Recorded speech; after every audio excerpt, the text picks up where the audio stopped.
Questa è la Serie B-Win. Allo stadio Romeo Menti di Vicenza si affrontano nel derby veneto i biancorossi e il Verona di Mandorlini. Vicenza che ha iniziato ripescata questo campionato, ma che ha già conquistato 5 punti nelle prime 3 giornate. 6 quelle del Verona, una delle grandi favorite per questo campionato. Inquadrato Malongà, che sarà uno dei grandi protagonisti di questa partita.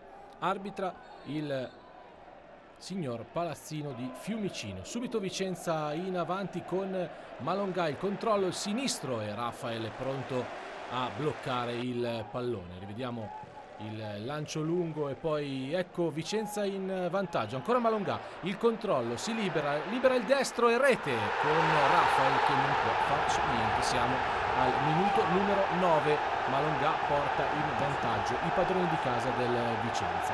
Rivediamo il controllo di Malongà che si libera e poi lascia partire un destro che Rafael può soltanto guardare mentre si va a spegnere in porta. Nessun dubbio sul controllo di Malongà. Ecco il suo destro. Vediamo la reazione del Verona. Perde una brutta palla il Vicenza al 14esimo con Misurà, che allora Caccia è lesto a mettere il pallone in rete. Daniele Caccia, 72esimo gol in Serie B per lui. Guardate la brutta palla persa per quanto riguarda il Vicenza, e poi Caccia che spara alle spalle di Pinsoglio. Ancora una volta Laner che va ad imbeccare Caccia per il gol del pareggio.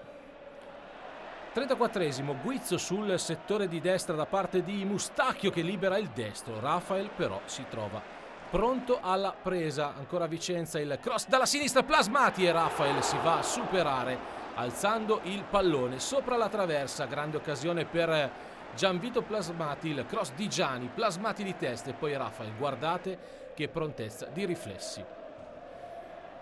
Ancora il Verona, minuti di recupero, il tiro e poi Caccia va a ribadire in rete e va a portare in vantaggio il Verona. Guardate Gomez, il tiro, Pinsoglio è molto bravo a respingere il tiro, ma c'è Caccia pronto a ribadire in rete.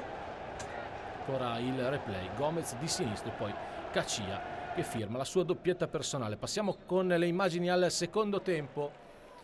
Vediamo il Vicenza che prova subito la sortita offensiva e c'è calcio di rigore con l'errore da parte di Maietta che atterra Martinelli dopo aver sbagliato lo stop a centro area. Guardiamo qui l'errore difensivo, va Pinardi e Rafael che controlla ma non riesce a bloccare il pallone. Davvero sfortunato il portiere del Verona. Rivediamo la battuta di Pinardi con il destro. Rafael riesce a controllare per poco il pallone con i piedi, pallone che si va a spegnere alle spalle del portiere del Verona e quindi pareggio del Vicenza su rigore.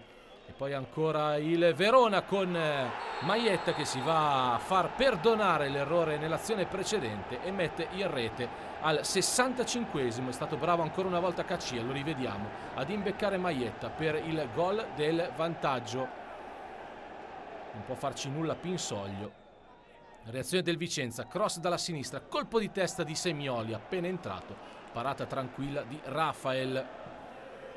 Ancora un lancio lungo, non c'è tempo però perché il Verona festeggia la vittoria sul campo del Menti di Vicenza. Vicenza 2, Verona 3.